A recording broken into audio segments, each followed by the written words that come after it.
वो नहीं आए तो क्षुल्लक जी ठीक है, नहीं आए तो ब्रह्मचारी ठीक है, फिर नहीं आए तो स्वयं ही खा लूंगा और क्या। ये है सर्वोत्कृष्ट दान। नमस्कार करने जाना है, भगवान मिल गए तो ठीक, गुरु मिले तो ठीक, भगवान मिले तो ठीक, और नहीं मिला कोई तो ठीक है, भाव नमस्कार कर लूंगा, श्रद्धा से नमस्कार कर लूंगा। तो इनकी शक्तियां बढ़ती हैं आपके अक्षरों को आगे पीछे करने से, क्रिया को आगे पीछे करने से। नमः एक क्रिया है, मैं नमस्कार करता, इसलिए नमोकार मंत्र ने एनर्जी की अपेक्षा से भी सर्वश्रेष्ठ स्थान पाया। अन्य किसी भी मंत्र, मैंने हजारों लाखों मंत्रों को देखा, किसी मंत्र भी नमः से शुरू नहीं हुआ। सर्वश्रेष्ठ शक्ति कहलाती है वो। तो महाराज कर लेना चाहिए, करोगे तो वो जापी नहीं बनेगा, मंत्री नहीं बनेगा। ओम राम ह्रीम रू रव आसिया उषा नमा पहले करो, वो शांति धारा मंत्र आता ना ये, ओम ह्रीम अरहम आसिया उषा नमा। आप उसको नमा से पढ़ो, नमः ओम ह्रीम बनेगा ही नहीं, क्योंकि ओम बीच में आ जाएगा। ओम के पहले नमा लिख नहीं सकते आप, क्योंकि बीच का ओम जो है प्रणव बीजाक्षर है, ये तुम्हारे नमा को मिटा देगा। ओम और ह्रीम ये दो ऐसे बाधक तत्व हैं जो तुम्हें पहले नमस्कार नहीं करने देंगे तुम्हारे नमस्कार, क्योंकि ओम प्रणव बीजाक्षर है, ओम एक आकाश रूप है, ओम एक ऐसी शक्ति वाला है जो अपने पहले आई हुई हर शक्ति को खाली कर देता है, समाप्त कर देगा। और कौन से भी मंत्र हैं जो ओम के बिना है? दौड़ाओ दिमाग, ओम के बिना कौन सा मंत्र है? नमोकार मंत्र है। सारे मंत्रों में ओम लिखा है, और ओम जहां है आप चाहोगे कि मैं नमाज से शुरू करूं, आप नमाज से शुरू कर ही नहीं सकते, ओम बीच में आएगा, ओम आपको बोलना ही पड़ेगा, क्योंकि ओम उन मंत्रों की एक बहुत बड़ी सुरक्षा कवच है। क्योंकि वे मंत्र लुटने की शक्ति, वे मंत्र लुट सकते हैं, उनकी शक्ति बिखर सकती है, लेकिन नमोकार मंत्र की सुरक्षा की जरूरत नहीं है। वो स्वयं अपने आप में सुरक्षित है, वो स्वयं अपने आप में बाढ़ है और स्वयं खेत है, उसे ना कोई उजाड़ सकता है और ना वो उजड़ सकता है। दूसरे मंत्रों की शक्ति बिखर सकती है, दूसरे मंत्रों में आप पागल हो सकते हैं, दूसरे मंत्रों में आप साइड इफेक्ट हो सकता है, लेकिन नमोकार मंत्र में नहीं हो सकता, क्योंकि नमोकार मंत्र बिखरता नहीं है कभी, इसलिए उसको ओम की जरूरत नहीं पड़ी। ओम नमो ह्रीम। लोग कहते महाराज जी हम ऐसा पढ़ रहे हैं, ओम ह्रीम नमो ह्रीम, ऐसा भी कुछ करते हैं, गलत कर रहे हो। ओम नमो ह्रीम, ओम नमो सिद्धाणम। कोई लोग अब बीजाक्षर लगाने लगे हैं तो बहुत बड़ी गलती कर रहे हैं, समर्थ को असमर्थ बना रहे हैं, शक्तिमान को शक्तिहीन बना रहे हैं। नमोकार मंत्र एक ऐसा शुद्ध महाशक्ति मंत्र है। नमः शब्द से अनादि अनंतकालीन है, सब मंत्र तो अनादि अनंतकालीन होते ही हैं, लेकिन उनकी सबकी प्रक्रिया है। मंत्र एक बहुत बड़ा शास्त्र महानुभाव, मंत्र एक बहुत बड़ी क्लास है, मंत्र का एक बहुत बड़ा कंसेप्ट है। लोग मंत्र को यूं समझते हैं, मंत्र शास्त्रों को जब पढ़ो, मंत्र शास्त्रों को जब खोजो, तो व्यक्ति को बहुत सावधान रहना पड़ता है। जितने मंत्र होते हैं सब साइड इफेक्ट होते हैं, इसलिए ओम की जरूरत पड़ी है। और ओम हटा देंगे तो मंत्र नहीं रह जाएगा, वो ध्यान का सूत्र बन जाएगा, जाप नहीं कर सकते। ओम बिना कोई मंत्र का जाप नहीं हो सकता, कोई मंत्र है ही नहीं जाप। एक भी मंत्र बता दो जो ओम के बिना जाप होता हो, कर नहीं सकते। यदि ओम के बिना आपने जाप किया आप फेल हो जाओगे, साइड इफेक्ट है। एक भी मंत्र दुनिया में नहीं है जो ओम के बिना जाप दे ही नहीं सकते, जाप आप उसकी। यदि ओम हटा के जाप देंगे या साइड इफेक्ट हो जाएगा, बिखर जाएगा। ओम लगाना ही पड़ेगा, ओम के माध्यम से ही हम संभल पाएंगे, ओम के माध्यम से ही हम सुरक्षित करेंगे। ओम हमारा कवच होगा, साइड इफेक्ट का ओम हमें बचा लेगा। लेकिन नमोकार मंत्र में कोई ओम की जरूरत नहीं है, वो कभी बिखरता नहीं है, इसका कोई साइड इफेक्ट नहीं है। कैसी भी दशा में पवित्रा पवित्रो वा सुस्ततो दुस्तो पिवा ध्याये पंच नमस्कारम सब पाप प्रणश्यति। और यदि ओम हटाया तो मैंने कह दिया वो ध्यान का विषय बनेगा, जाप का नहीं। आप उनका ध्यान कर सकते हो, राम ह्रीम रूम रोम हिरा। अब ओम, अब देखना, अब इनका मैं ध्यान कर रहा हूँ, अब जाप ओम ह्रीम राम रूम रौरा, ओम लगा दिया, वो जाप बन गया। अरहंत सिद्ध की जाप सब ओंकार मन से निकली है। क्या दोगे बताओ, अरहंत क्या जाप दोगे? जाप बोलो। वो ध्यान के लिए कहा है।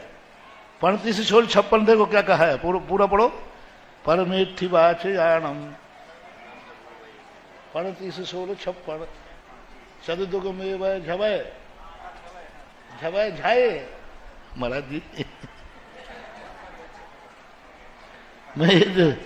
मैं जब बोलता हूं तो मैं पहले सोचता हूं कितने जगह से तर्क आएगा, कितने जगह से खंडन होगा, वो मैं पहले ही सोच के बैठता हूं कहां से करोगे। झवाए झाए नेमी चंद महाराज ने कहा ध्यान करो इसका, जाप नहीं कहा, क्योंकि ओम नहीं है।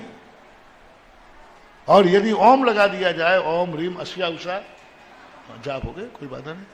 लेकिन नमोकार मंत्र की जो महिमा बता रहा था ये है, ये मैं इसलिए बता रहा हूं कि यह जो मध्यम पद वाला मंत्र है, यहां प्रारंभ में नमस्कार नहीं किया कराया,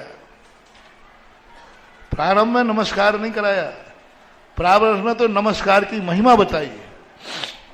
देखना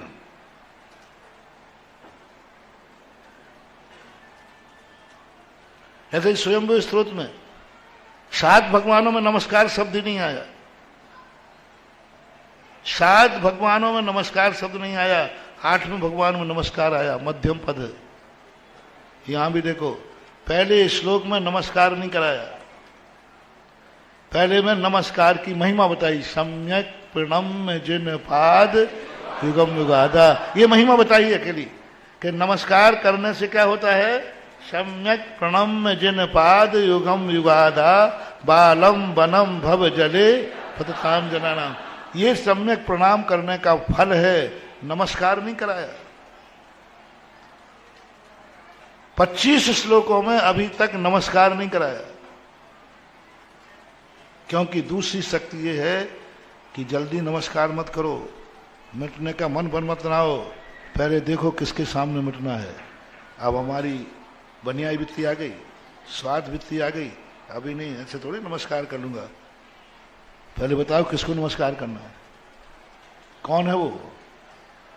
तो 25 श्लोकों में जब महिमा मंडित किया कि तुम कौन हो, तुम कौन हो, वो कहा था ना मुनि महाराज लोग आपको क्या क्या कहते हैं, तुभ्यम, हाँ असंख्य आदि, 24 इसी के पीछे आया था 24। अब देखो कब नमस्कार किया है, पकड़ना मानतुंग आचार्य महाराज को, इस भक्तांबर को मध्यम पद बना रहे, प्रथम में नहीं ले रहा, पहले नमस्कार कराते नहीं, पहले महिमा गाते गए, इतनी महिमा बताई। तुम कैसे हो, तुम मुनि लोग आपको परम पुमांस कहते हैं, सूर्य कहते हैं, अमल कहते हैं, पुरस्ताद कहते हैं, तमसा कमेव शम्भ, ये सारी महिमा आप वो हो, आप वो हो, आप वो हो, आप वो। अब तो दुनिया के नमस्कार के भाव हो जाएंगे, क्या कहना। जब किसी की चीज की बहुत महिमा गाई जाए तो अब नमस्कार कहना पड़ेगा क्या, वो तो अपने आप झुक जाएगा, क्योंकि लोभ ही दे दिया तुमने। कैसे भगवान, देखो क्या 25 श्लोकों के अंदर तुम्हें झुकाने के लिए महिमा गाई थी, इस मन को झुकाने के लिए महिमा गाई थी, इस अहंकार को मिटाने की महिमा गाई थी, क्योंकि हम अहंकारी हैं, मिटने को तैयार नहीं है। जितनी भी भक्ति है महानुभाव, मात्र झुकाने के लिए, कुछ नहीं कराना है इनको। भक्ति का अर्थ है तुम झुक जाओ बस, नम जाओ बस, मन से, वचन से, काय से अपने आप को अकिंचित कर मान लो। जो पहले झुक करके आते हैं, लेकिन संसारी प्राणी हम कह रहे सब लोग नमोस्तु करो। बोलते नहीं हो। महाराज जी का पागल समझ रखा है। पहले बताओ कौन को करूं। अभी तुम कह दो पड़ोसी को करो तो क्या कर लूंगा मैं? गुरु पर संदेह हो गया ना। गुरु ने कहा नमोस्तु करो, पहले महाराज बताओ आएगा कि नहीं? बोलो ना, आएगा कि नहीं? मैं कह दूं कल से सब लोगों को माला फेरना है,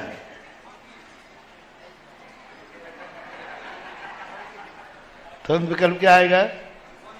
किस कौन सी मंत्र? चलो नमोकार मंत्र की माला फेरना है, अब तो फेरना शुरू करो। फेर लोगे? अब यार पूछो महाराज कितनी दिन में फेर देना। देखो आप यदि कह दिया है कि जाओ नमोकार मंत्र की माला फेरो, कितने लोग हैं जो फेरने लग जाएंगे? तुरंत प्रश्न आएगा, अरे पहले ये तो पूछ लो, 1 2 3 क्या 24 घंटे फेरते ही रहना है? बस ये हो जाता है। मानतुंग आचार्य ने अपनी औकात समझ ली, ये झुकने वाले नहीं हैं, इनको माल की महिमा बताओ। कुछ लोग महिमा सुनकर के आर्डर देते हैं और कल कई लोग मालिक को देखकर आर्डर दे देते हैं। ये माल किस दुकान का है क्या पूछना, क्या पूछना? और कई लोग कहते हैं भैया आजकल कोई भरोसा नहीं, माल देख के लाओ। तो पहले क्वालिटी के लोग जो हैं वो मालिक को देख करके ऑर्डर दे देते हैं, स्वीकार है, क्या परीक्षा करना, पुष्पदंत भूत बलि। और अपन लोग मानतुंग आचार्य महाराज की दृष्टि में दूसरे नंबर के हैं। माल की महिमा, क्या गजब की महिमा गाई है। इतनी महिमा सुनने के बाद भी अब भी नहीं झुकोगे? कौन अहंकारी है जो इतनी महिमा सुनने के बाद ऐसी महाशक्ति को नमस्कार करने का भाव नहीं करेगा? और नमस्कार में भी लोभ दे रहे हैं। नमोकार मंत्र में कोई लोभ नहीं है, नमस्कार में कोई लोभ नहीं। अरहंतों को नमस्कार करना है। उपलब्धि क्या है? कुछ नहीं, नमस्कार करो। उपलब्धि क्या है? नमो शुद्धाणम, नमस्कार करने मिल रहा है, यही उपलब्धि है। क्या बात है महानुभाव। महाराज ने, तुम कितने खुश हो रहे हो, हार दिया, क्या मिला? अरे भैया मिलना तो छोड़, महाराज ने ले लिया, यही बहुत है। आहार देने में तुम्हें क्या मिला? सम्यक दृष्टि कहते अरे मिलने की बात छोड़ो, कम से कम उन्होंने ले लिया, यही बहुत है। आचार्य श्री को नमोस्तु करने गए, क्या मिला? क्या मिला? धक्का मिला। खुश क्यों हो रहा है, नाच रहा है? ओहो, आशीर्वाद मिला, पीछे कुछ नहीं मिला, तो क्या मिला? अरे नमोस्तु करने मिला, यही कम है क्या? नमोस्तु करने मिला, हमें अरहंतों को नमस्कार करने मिला, यही उपलब्धि है। यहां ये उपलब्धि नहीं है। यहां नमस्कार करते समय भी दे दिया, आज कहा जा रहा है तो भ्यम नमस्ते भुवनाथ, यहां भी लगा दी ना उसने। हाँ नमोस्तु तो कर लूंगा। समझ में तो आ गया है कि अरहंत भगवान बहुत बड़े महान हैं, बहुत हैं, बहुत, ये तो समझ में आ गया। वो तो ठीक है, हमें क्या मिले? अपन बनिया बुद्धि है ना, बनिया तुरंत पूछता मुझे। अब ये नहीं कह रहा है कि कम से कम मुझे कुछ भी समझ में कुछ भी आया है नहीं आया, कम से कम मुनिराज के मुख से हमें ग्रंथ सुनने को तो। अरे भाई तुम शिविर में गए, गर्मी में गए, जीव कांड पड़ा, ऐसी दोपहर की गर्मी में, लू लग रही, 46 टेम्परेचर है। यदि और कहीं का शिविर होता ना ये ग्रंथों का, तो उसी क्लास में 3 बार शिकंजी की व्यवस्था हो जाती। यहां तो कच्छू नहीं मिल रहा हो, पानी भी नहीं मिल रहा, क्योंकि पीने वाला 3 बार पी लेता है तो पढ़ने वाला 4 बार पीता है। यहां तो पीने पढ़ाने वाला भी, उसका भी भरोसा नहीं। लोगों को देखो क्या, ऐसी गर्मी में एक व्यक्ति 1.5 घंटे के अंदर दोपहर में कोई पानी नहीं उठा, कोई व्यवस्था नहीं उठी, तो क्या मिल रहा है तुम्हें? ऐसी दोपहरिया के अंदर 40 टेम्परेचर पे तुम मंदिर जा रहे हो, क्या मिल रहा है वहां? क्या समझ में आ रही है? बोले कुछ नहीं समझ में आ रही है, कुछ नहीं मिल रहा है, बस इतना ही है कि गुरु के मुख से हमें सुनने को मिल रहा है, बस ये कम है क्या? भक्तांबर हमें महाराज के मुख से पढ़ने को मिला, ये कम है क्या? कुछ नहीं चाहिए। ऐसा परिणाम नमोकार मंत्र में क्या कह दिया, और यहां क्या कहते हैं? तुभ्यम नमस्ते भुवनार्थी। हाँ, किस लिए नमस्कार कर रहा हूं भगवान में? त्रिभुवन आरती, आरती यानी दुख हराए नाथ है। आपको नमस्कार करने से जगताम जगत के दुख दूर हो जाते हैं। आ गया ना बनिया का नमस्कार, आ गया। मध्यम पद है, बीच में नमस्कार कराया। कुछ मंत्रों में लास्ट में नमस्कार कराया जाता है, ये अंत पद ही कहलाते हैं। और अंत में जाकर क्रिया कराई गई जब पूरा सब कुछ पढ़ने गए। तो भ्यम नमः छेतेला,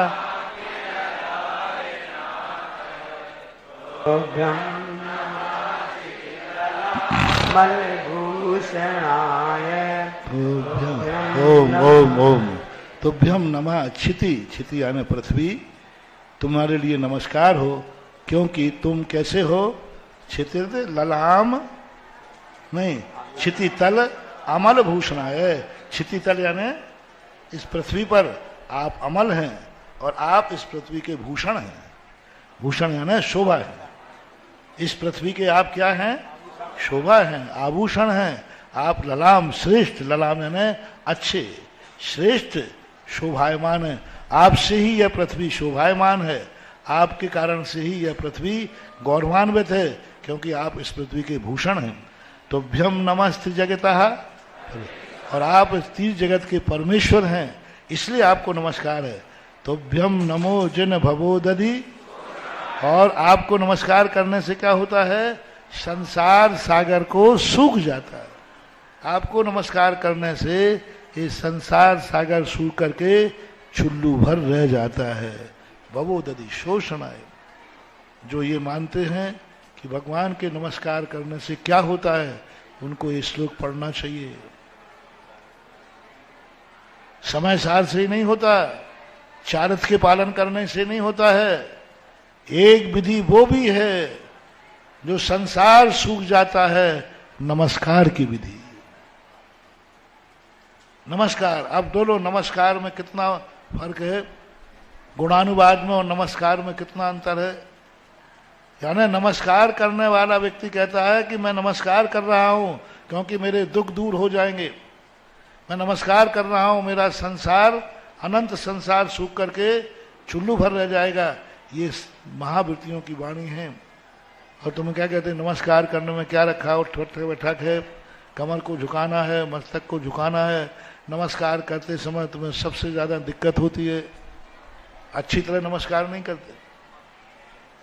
कायदा से आप लोगों को नमस्कार जमीन में गवासन से बैठकर जमीन में सिर लगना चाहिए, ऐसा नमस्कार होना चाहिए। यही साष्टांग नमस्कार है। लेट कर नमस्कार करना अपने यहाँ विशेष इसका महत्व नहीं है। गवासन ही अष्टांग नमस्कार है। पूरे शरीर के सारे अंग झुक जाते हैं गवासन में, अच्छा गवासन। लेकिन अब करें क्या, तुम तो कर ही नहीं सकते। इधर गवासन की वो जीन्स पीछे से फट जाएगी, पोस्ट ऑफिस खुल जाएगा।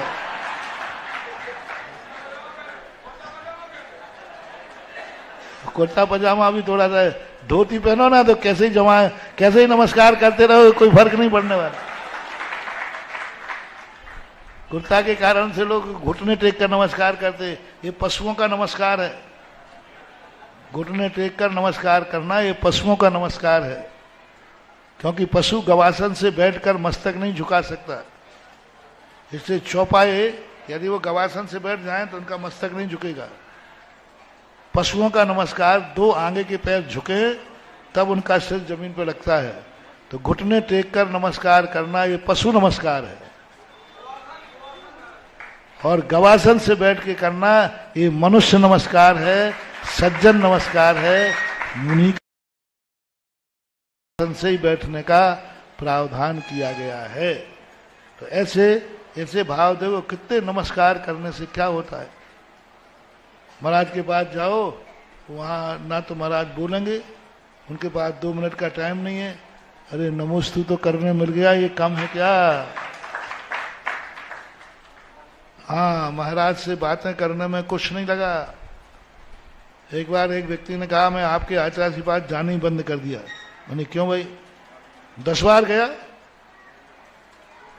नारियल चढ़ाए, बोरों बोरों नारियल चढ़ा दिए, एक बार भी आंख उठा के नहीं देखा, हाथ नहीं उठाया।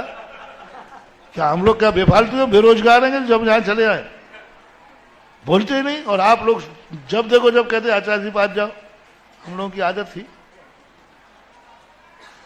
जब देखो कोई काम हो आचार्य जी पास जाओ। महाराज हमारे यहाँ बिहार कराना, आचार्य जी पास जाओ। तो एक ने कह दिया महाराज अब जाने वाला नहीं हूं, आपको आना हो तो आओ, नहीं आना तो मत आओ। नहीं, बात क्या है, गुस्सा क्यों हो रहा भाई? बोले कितने बार भेज दिया, वहां जाओ तो धक्का और खाओ। 1 मिनट मिलता है, वो आचार्य से तुम्हारे ऐसे हैं, ना तो आंख उठा के देखें, ना भाई हाथ उठाएं, ना पूछें, ना कुछ करें कि भाई आए हो, इतनी दूर से आए हो, हाँ बोलो क्या है। कुछ नहीं, उनको तो मतलब ही नहीं। हजारों किलोमीटर चल के जाओ और वहां का 2 मिनट में मिलना है। अच्छा, कितना पेट्रोल जल गया मालूम आपको? गाड़ियों के टायर घिस गए, कितना हमारा धंधा पानी का नुकसान हुआ। अब मैंने कहा कि अभी आ ही गया है बनियाई पे, तो अपन भी उतरो। मैंने कहा बैठ जा बैठ जा बैठ जा। हिसाब दो, जितने बार मेरे आचार्य के पास गए हो, जितना तुम्हारी गाड़ी घिसी हो, जितना पेट्रोल खर्च हुआ हो, जितने नारियल चढ़े हो, पूरा बिल दो। और तुम्हारा जितना नुकसान हुआ हो तुम जाने से, वो पूरा बिल बना के दो। बिल दो, यहीं लिखो, पक्का बिल चाहिए।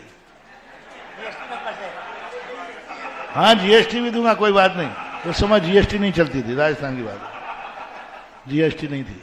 आप बिल बनाइए, पक्का बिल बनाइए, गवाह सहित। मैंने कहा बिल बना के, आपने जब मेरे सामने मेरे गुरु के दर्शन का हिसाब दी बोला है, तो मैं गुरु का चेला हूं पक्का। बाप के द्वारा की हुई उधारी बेटा नहीं चुकाए तो बेटा काहेगा। मेरे गुरु के निमित्त से तुम्हारा इतना खर्च हुआ, मैं चुकाऊंगा, बिल दो, हिसाब लिखो। वो यूं दिख रहा है, मैंने देना पड़ेगा हिसाब।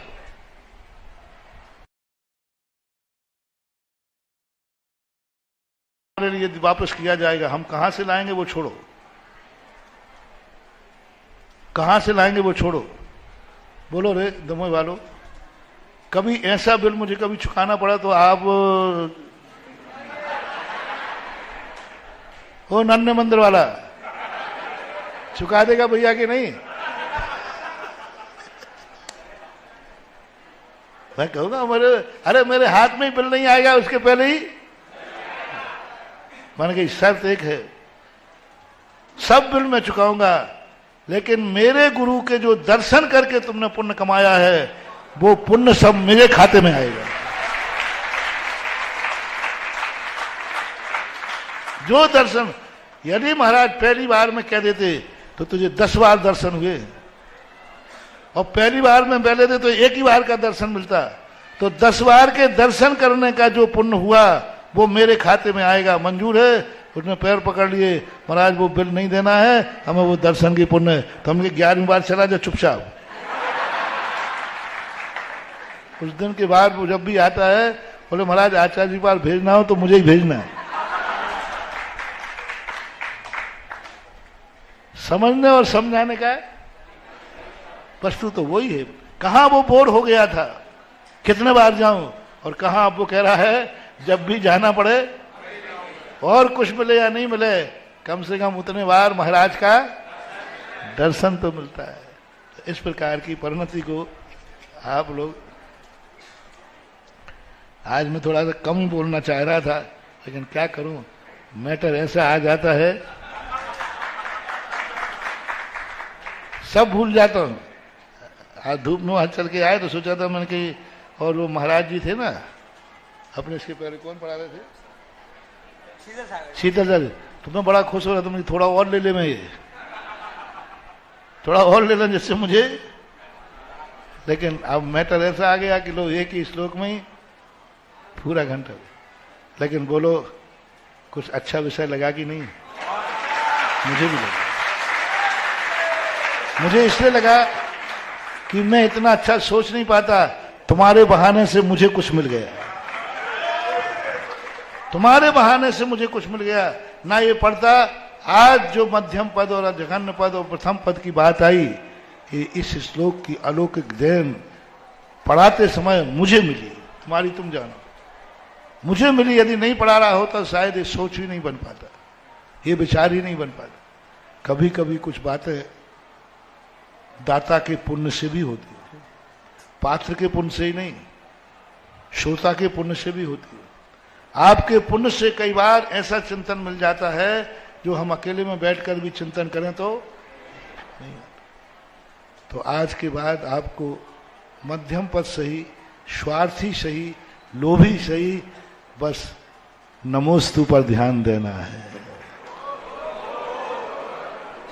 और नमस्कार करते समय सोचना है, पहले मन बनाओ नमोस्तु, मुझे नमोस्तु करना है, मुझे दान देना है, बाद में सोचना किसको दान देना है। पहले क्या मन बनाओ? देना है, बस इतना सा मेरा मन है, दान देना है, दान देना है। अब सेकंड नंबर पर विचार करना, किसको दूं, किसको दूं, वो सेकंड में, मुझे नमोस्तु करना है बस। फिर दूसरे नंबर पर सोचना किसको करूं, वो दूसरे नंबर पर कर्म, क्रिया पहले लाओ। कर्ता में यदि क्रिया उत्पन्न हो गई तो कर्म, करण और ये संप्रदान आदि चमत्कृत हो जाते हैं। कर्ता और क्रिया, ये संस्कृत भाषा में है। कर्ता का संबंध सीधा क्रिया से जोड़ दो, उसके बाद कर्म, करण आदि बीच में आएंगे। कर्म ये चमत्कृत हो जाएंगे, कर्म चमत्कृत हो जाएगा, करण चमत्कृत हो जाएगा, संप्रदान चमत्कृत हो जाएगा, और संबोधन तो चमत्कृत हो ही जाएगा, क्योंकि कर्ता क्रिया से प्रभावित हुआ है, कर्म से नहीं। ओहो, कर्ता क्रिया से प्रभावित हुआ है, कर्म से नहीं। मोक्ष से प्रभावित नहीं हुआ है, साधना से प्रभावित हुआ है। लीजिए और थोड़ा सा दे दो, मुनि बन रहे हो, मोक्ष से प्रभावित होकर कि तपस्या से प्रभावित होकर, बस। इसलिए समंत मध्य महाराज ने कहा, हमें वो गुरु नहीं चाहिए जो मोक्षार्थी है, तपस्वी, साधना से प्रभावित हुए हो, क्रिया से प्रभावित हुए हो, मोक्ष से नहीं। वो तो फल है, फल से प्रभावित होना कोई बड़ी चीज, लेकिन क्रिया से प्रभावित होना, कर्ता क्रिया से सीधा संबंध जोड़ लिया, और कर्ता ने पहले ही मन बना लिया मुझे नमस्कार करना है। इस प्रकार से को विस्मयोत्र यदि न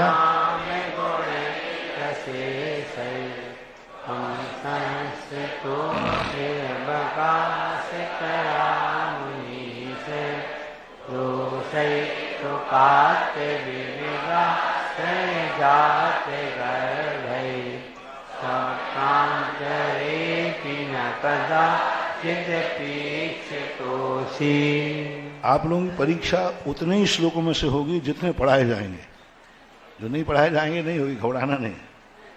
को विस्मयोत्र होगी कि नहीं मुझे पता नहीं,